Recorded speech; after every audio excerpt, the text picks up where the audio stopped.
Hello everyone, আসসালামু আলাইকুম। কেমন আছেন সবাই?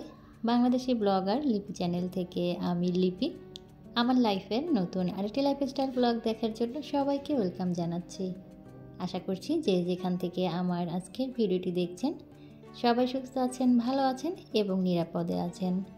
আলহামদুলিল্লাহ, আল্লাহর রহমতে আমিও আমার পরিবারের সবাইকে নিয়ে ভালো আছি। অনেক দিন পরে আজকে আপনাদের সাথে আমার বিজনেসের প্রোডাক্টগুলো শেয়ার করছি। আসলে এক আন্টির অর্ডার ছিল, তো সেই কারণেই বাড়ি থেকে কিছু প্রোডাক্ট আনিয়েছি। এই যে কড়াইগুলো দেখতে পাচ্ছেন, এই কড়াইগুলোই আমার পেজের মোস্ট ডিমান্ডেড একটা প্রোডাক্ট। তো কড়াইগুলো বেশি দিন স্টকে রাখতে পারি না, এগুলো স্টক আউট হয়ে যায়। যে আন্টি অর্ডার করেছিল উনি অনেকগুলো হাঁড়ি পাতিল অর্ডার করেছিল, তার ভিতরে কড়াইও ছিল। কড়াই শেষ হয়ে গিয়েছিল, তাই আন্টির অর্ডারটা এতদিন আমি পেন্ডিংয়ে রেখেছিলাম। আর আলিফার পাপা যে বাড়িতে গিয়েছিল, তো তখনই এই জিনিসগুলো ও নিয়ে এসেছে কুমার বাড়ি থেকে। যদিও এগুলো সাথে করে ঢাকায় নিয়ে আসতে পারে নাই, তো ও যেদিনকে আসছে তার পরের দিন আমার দেবর এগুলো পাঠিয়ে দিয়েছে। এগুলো এভাবে কার্টুন করাই ছিল। আর আমি আজকে পাঠিয়ে দিব ওই আন্টির অর্ডারটা আমি অনেক দিন পেন্ডিংয়ে রেখেছি। তো আজকে আন্টিকে পাঠাবো, সেই কারণে কার্টুনটা খুলে তার জন্য পার্সেলটা রেডি করে নিব। আর এইবারের কড়াইগুলো কিন্তু একটু বেশি সুন্দর, আর কড়াইটা একটু বেশি গর্ত করা, মানে আগের কড়াইটা একটু চিকনা টাইপের ছিল, আর এইটা একটু গর্ত করা, আর পোড়ানোটাও একটু বেশি, মানে ভিতরে একটু কালো শেড পড়েছে। এই কারণে কিন্তু দেখতে বেশি ভালো লাগছে। তো আমি এই মাটির হাঁড়ি পাতিল নিয়ে একটা শর্ট ভিডিও আপলোড করেছিলাম। সেখানে আইবি খান আইডি থেকে আপু আমাকে কমেন্টস করেছিল, আপু আমি মাটির হাঁড়ি পাতিল নিতে চাই, কিন্তু কিভাবে নিব। তা জানি না আজকে আপু ভিডিও দেখবে কি না। আমার ভিডিওর প্রত্যেকটা ভিডিওর ডেসক্রিপশন বক্সে আমি কিন্তু আমার পেজের লিঙ্ক দিয়ে রাখি, সেই সাথে আমার হোয়াটসঅ্যাপ ইমো নাম্বারও কিন্তু দেয়া থাকে। তো আপু যদি আজকে আমার ভিডিও আপনি দেখে থাকেন, বা এছাড়া আপু বাদেও যদি কেউ এই মাটির হাঁড়ি পাতিল সম্পর্কে বিস্তারিত জানতে চান, তাহলে কিন্তু চাইলে আমাকে পেজে ইনবক্স করতে পারেন, বা আমার হোয়াটসঅ্যাপ বা ইমোতে আমাকে নক করতে পারেন। আমি কিন্তু তাহলে আপনাদেরকে বিস্তারিত জানাতে পারবো। কমেন্টস বক্সে যদি কেউ জানতে চায় যে কিভাবে নিব বা দাম কত, কমেন্টস বক্সে কিন্তু আসলে ওভাবে সব কিছু শেয়ার করা যায় না। আর এখানে আমি দুটো কয়েলদানি আনিয়েছি। এগুলো আমি নিজে ইউজ করার জন্য আনিয়েছি। তো যদি আপনাদের কারো ভালো লাগে তাহলে কিন্তু চাইলে নিতে পারেন। এখানে কিন্তু কয়েল জ্বালানোর জন্য এক্সট্রা কোনো কিছুর দরকার নেই, এখানে কিন্তু কয়েল রাখার জন্য এখানে দেয়া আছে। আর ঢাকনাগুলো কিন্তু ছিদ্র ছিদ্র, খুব সুন্দর করে ধোঁয়াগুলো বাইরে বের হয়ে যাবে। হাঁড়ি পাতিলগুলো বের করার পরে আমার হাতের অবস্থা কি হয়েছে দেখতেই পাচ্ছেন। যখনই আমার ঘরে বিজনেসের প্রোডাক্টটা আসে তখন আমার ঘর একদম গরু ঘরের মতো হয়ে যায়। যেহেতু আমার এই রুমটা এখনও অগোছালো, তাই এই রুমটার ভিতরেই এগুলো রেখেছি। আর এখন আলিপার পাপা পার্সেলটা রেডি করে নিচ্ছে। আন্টির অনেকগুলো হাঁড়ি পাতিল ছিল, তাই কার্টুনটাও একটু বড়ই নেওয়া হয়েছে। আন্টি অর্ডার করেছিল দুটো ভাতের হাঁড়ি ঢাকনা সহ, তারপরে দুটো বড় তরকারির হাঁড়ি, সাথে ছিল দুটো কড়াই, তার সাথে ছিল একটা মাছ ভাজার তাওয়া, তার সাথে ছিল পিঠা বানানোর যে চোখ চোখ যে সাজ, এই যে দেখতে পাচ্ছেন এই সাজটা ছিল ঢাকনা সহ, তারপরে গোল চিতই পিঠা বানানোর সাজ। তো অনেকগুলো জিনিস যেহেতু একসাথে আন্টি অর্ডার করেছে, তো সেই জন্য কিন্তু বড় একটা কার্টুন করা হচ্ছে। তো আমি একজন হাউসওয়াইফ হয়েও কিন্তু ঘরে বসেই আমি মাসে হাজার হাজার টাকা ইনকাম করছি এই যে বিজনেসের মাধ্যমে। তো চাইলে কিন্তু আপনারাও এই ধরনের ছোটোখাটো বিজনেস স্টার্ট করতে পারেন অল্প পুঁজি দিয়ে। তো আমার ছোটোবেলা থেকেই খুব শখ যে আমি আমার সংসারের জন্য কিছু করব, সেটা আমার মায়ের সংসার বা আমার নিজের সংসার যেটাই হয় না কেন। আমি যখন কলেজের স্টুডেন্ট ছিলাম তখন কিন্তু আমি ছোট ছোট বাচ্চাদেরকে পড়াতাম, টিউশনি করতাম। আর মাস শেষে যখন টিউশনির টাকাটা পেতাম তখন আমি নিজের জন্য কিছু করতাম না, আমি ঘরের জন্য জিনিসপত্র কিনতাম। তো এটা দেখে মা বলতো যে এগুলো না কিনে নিজের জন্য কিনো, নিজে একটা ড্রেস কিনো, একজোড়া জুতা কিনো বা একটা ব্যাগ কিনো, এগুলো কেন কিনতে হবে, এগুলোর জন্য তো আমিই আছি। তো আমি মাকে বলতাম যে এগুলো কিনতে তো আমার ভালো লাগে, আমার ঘর সাজানোর জিনিস আমার ছোটোবেলা থেকেই আকর্ষণ।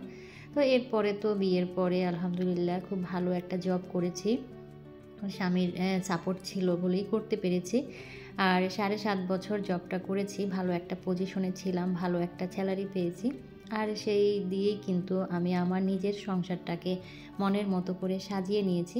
তো তো চাকরি ছেড়েছি 3 বছর হয়েছে, আর এখন তো সংসার, বাচ্চা, সাথে ইউটিউবিং, আর তার পাশাপাশি ছোট্ট একটা বিজনেস কিন্তু আমি করছি। তো এই বিজনেসটাও আমার শখের বশেই করা। অফিসে বসেই একদিন হচ্ছে শখ করে একটা পেজ খুলি। যেহেতু শখ করে পেজ খুলি, তাই পেজের নামও দিয়েছিলাম শখের কাজ। তবে আমি নিজেও জানতাম না যে এই পেজে আমি কি নিয়ে কাজ করব, এই পেজে আমি কি সেল করব, বা আদৌ কোনো দিন এই পেজে আমি কাজ করব কি না। তো এরপরে যখন জবটা ছেড়ে দিলাম, তখন তো ইউটিউবিংটা মন দিয়ে করা শুরু করলাম। তো আমি হচ্ছে ভিডিওতে দেখতাম অনেক আপুরাই মাটির হাঁড়ি পাতিলে রান্না করে, সেই থেকে কিন্তু আমারও শখ জাগলো যে আমি মাটির হাঁড়ি পাতিলে রান্না করব। আলিফার পাপাকে বললাম যে তোমাদের দেশে তো কুমার বাড়ি আছে, আমাকে একদিন কুমার বাড়িতে নিয়ে যেও, আমি কিছু হাঁড়ি পাতিল নিয়ে আসবো। তো আলিফার পাপাও আমাকে নিয়ে গেল কুমার বাড়ি থেকে। দেখে শুনে খুব পছন্দ করে কয়েকটা হাঁড়ি পাতিল নিয়ে আসলাম। আর সেই হাঁড়ি পাতিলগুলোর ছবি তুলে শখ করেই হচ্ছে ওই যে আমার শখের কাজ পেজে আমি পোস্ট করলাম। তো 3-4 দিন যাওয়ার পরে সেখানে হচ্ছে একটা আপু আমাকে ইনবক্স করে। আপু সম্ভবত চাকমা ছিল, যদিও আপু আর কি প্রোডাক্ট নেয়নি, কিন্তু আপু আমার কাছে অনেক কিছু জানতে চেয়েছিল ইনবক্সের মাধ্যমে। তো আমি যখন সব কিছু আপুকে বিস্তারিত জানাচ্ছিলাম, আর আমি যখন হাঁড়ি পাতিলগুলো নিয়ে আসছি কুমারবাড়ি থেকে, তখন ওনাদের কাছ থেকে আমি সব কিছু জেনে আসছি। তো যখন আমি আপুর সাথে ইনবক্সে কথা বলছিলাম, আমার খুব ভালো লাগছিল যে কেউ একজন আমার প্রোডাক্ট দেখে আমাকে ইনবক্স করছে, তাহলে তো আরও আপুরাও আমাকে ইনবক্স করবে বা আমার এই ছবিগুলো দেখবে। তো আমি হচ্ছে কন্টিনিউ ওই পেজে ছবি পোস্ট করতে থাকি। তো কিছুদিন পরেই আলহামদুলিল্লাহ একটা অর্ডার আসে। তো প্রথম অর্ডারটা পাওয়ার পরে এত বেশি আনন্দ লাগছিল যে কি বলবো। সেই আনন্দের অনুভূতিটা আসলে যারা বিজনেস করে শুরু করে আর কি, ছোটোখাটো যারা আমার মতো বিজনেসম্যান আছে, তো যখন সেই পেজে কোনো প্রথম আর কি অর্ডার আসে, তখন যে অনুভূতিটা সেসব আপুরা কিন্তু বুঝতে পারবেন। তো আমি হচ্ছে সঙ্গে সঙ্গে আলিফার পাপাকে ফোন করি এবং বিষয়টা জানাই, সেও অনেক খুশি হয়। তো এরপরেই হচ্ছে যখন প্রথম অর্ডারটা পেলাম, তখন কাজের আগ্রহ আরও বেড়ে গেল। এরপরে আরও কিছু প্রোডাক্ট আনি। তো আলহামদুলিল্লাহ এরকম করেই চলছে আমার বিজনেসটা। তবে একদম খুব বেশি যে অর্ডার আসে বা খুব বেশি যে আমি সেল করতে পারি সেটা কিন্তু না। যেহেতু আমার খুবই ছোট পেজ, ফলোয়ার্স কম, আর আমি অ্যাক্টিভও কম থাকি। আসলে যখন সময় পাই দেখা যায় যে তখন কয়েকটা ছবি পোস্ট করি, এই আর কি। আর হচ্ছে আমার এই চ্যানেলে মাঝে মাঝে আর কি রান্নাবান্না করে দেখাই। তো যাই হোক, যা হয় আলহামদুলিল্লাহ। মাসে যদি আমার 3-4 হাজার টাকাও এখান থেকে আসে, সেটাও কিন্তু আমার কাছে অনেক কিছু। আর এইভাবেই কিন্তু আমি হাউসওয়াইফ হয়েও ঘরে বসে মাসে টাকা ইনকাম করছি। তো চাইলে কিন্তু আপনারাও এভাবে করতে পারেন আমার মতো। যদিও এখন সব আপুরাই ছোটোখাটো বিজনেস কিন্তু শুরু করেছে কম বেশি। আর আমি চাচ্ছি, আমার ইচ্ছা আছে আমার এই বিজনেসটার পাশাপাশি আমার আরও একটা বিজনেস চালু করার। কিন্তু আমি কি প্রোডাক্ট নিয়ে কাজ করব সেটাই ভেবে পাচ্ছি না। কারণ আমি এমন প্রোডাক্ট নিয়ে কাজ করতে চাই যেটা নিয়ে কাজ করতে আমার কষ্ট কম হবে, পরিশ্রম কম হবে, এবং যে প্রোডাক্টটা আমার নষ্ট হবে না। যেমন আমি এই যে মাটির হাঁড়ি পাতিল নিয়ে কাজ করি, এখানে কিন্তু আমার তেমন কোনো পরিশ্রম দিতে হয় না। আমি বাড়িতে যখন যাই তখন কুমার বাড়িতে গিয়ে একটু কষ্ট করে জিনিসগুলো নিয়ে আসি, এই আর কি, এই পর্যন্তই। এরপরে কিন্তু এই প্রোডাক্টগুলো আমার ঘরেই থাকে, আমি জাস্ট ছবি তুলে শুধু পেজে পোস্ট করি, আর যখন অর্ডার আসে তখন আর কি প্যাকেজিং করে পাঠিয়ে দিই। আর আমি এই প্রোডাক্টগুলো যে নিয়ে আসি, এগুলো কিন্তু নষ্ট হয়ে যাওয়ারও সম্ভাবনা নেই। যদি 6 মাসেও আমার অর্ডার না আসে, আমার এই প্রোডাক্টগুলো কিন্তু পচে যাবে না বা নষ্ট হবে না। যদি ভেঙে যায় তাহলেই শুধু একমাত্র নষ্ট হবে, তাছাড়া কিন্তু না। তো আমি চাচ্ছি এই রকমের আরও অন্য কোনো জিনিস নিয়ে কাজ করতে, যেগুলো আর কি কম পরিশ্রম দিতে হবে যেখানে। তো আমার মাথায় আর কি আসছে না যে কী নিয়ে কাজ করতে পারি। তো আপুদের কাছে আমার প্রশ্ন রইল, যদি আপনাদের মাথায় কোনো আইডিয়া থাকে তাহলে কিন্তু আমাকে জানাতে পারেন। আর চাইলে কিন্তু আপনারাও ঘরে বসে এরকমের টাকা ইনকাম করতে পারেন। তো কথা বলতে বলতে কিন্তু আমি অনেক কাজ করে নিয়েছি। আজকে নাস্তা করার পরে আমি টেবিলটা পরিষ্কার করে নিয়েছি, আর টেবিলের যে জগে বোতলে আমি পানি রাখি সেগুলো ধুয়ে পরিষ্কার করে পানি আমি টেবিলে রেখে দিয়েছি। এখন যেহেতু আমার ফিল্টার নাই, তাই টেবিলে সবসময় পানি রাখতে হয়। আগে যেহেতু টেবিলের পাশে ফিল্টারটা থাকতো, পানি নিয়ে কিন্তু কোনো চিন্তা ছিল না। তো এরপরে হচ্ছে আমার ঘরের যে আর্টিফিশিয়াল ফুলগুলো আছে সেগুলো আমি এখানে ক্লিন করে নিচ্ছি। বাসা চেঞ্জ করার সময় এগুলো যে বস্তায় ভরে নিয়ে আসছিলাম বস্তায় ছিল।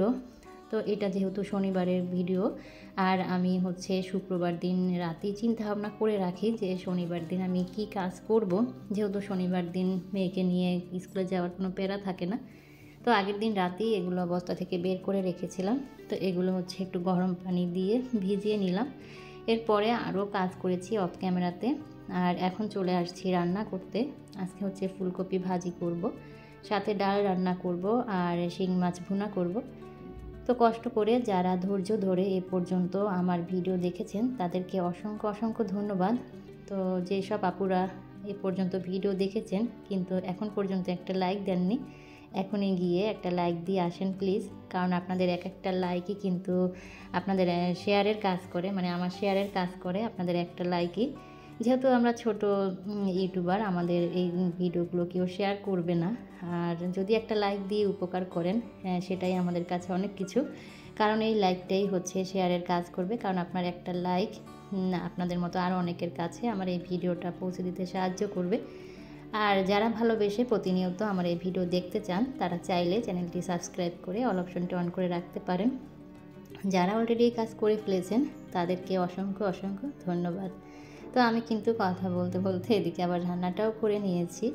আর রান্না করার পরে হচ্ছে রাইস কুকারটা একটু পরিষ্কার করে নিচ্ছি, যেহেতু এই রাইস কুকারেই আমি প্রতিদিন ভাত রান্না করি। তো প্রতিদিনই রান্নার শেষে চেষ্টা করি রাইস কুকারটা পরিষ্কার করে নিতে। আর যেহেতু মাঝে মাঝে এখানে তরকারিও রান্না করি, তো ঝোল টোল পড়লে দাগ পড়ে যেতে পারে, সেই কারণে আমি রান্নার শেষেই হচ্ছে ক্লিন করে নিই। কারণ কাজ জমিয়ে রাখলে পরবর্তীতে কাজ করতেও যেমন কষ্ট হয় আর জিনিসটাও কিন্তু নষ্ট হয়। একবার যদি এই রাইস কুকারটায় দাগ বসে যায় সেই দাগগুলো কিন্তু আর উঠানো যাবে না। তো সঙ্গে সঙ্গে ক্লিন করে নেওয়াই ভালো। আর রান্না করার সময় এই দেয়ালটাও কিন্তু একটু নষ্ট হয়, তাই দেয়ালটাও একটু পরিষ্কার করে নেই সাথে সাথে। তো রাইস কুকারটা কিন্তু আমার পরিষ্কার করা হয়ে গিয়েছে। আর এই যে ফুলগুলো ধুয়ে আমি বাথরুমে রেখেছিলাম পানি ঝরানোর জন্য, এগুলো এখন বারান্দায় দিয়ে দিলাম। তো আজ এই পর্যন্ত, সবাই সুস্থ থাকবেন, ভালো থাকবেন, দেখা হবে নেক্সট ভিডিওতে। আল্লাহ হাফেজ, আসসালামু আলাইকুম।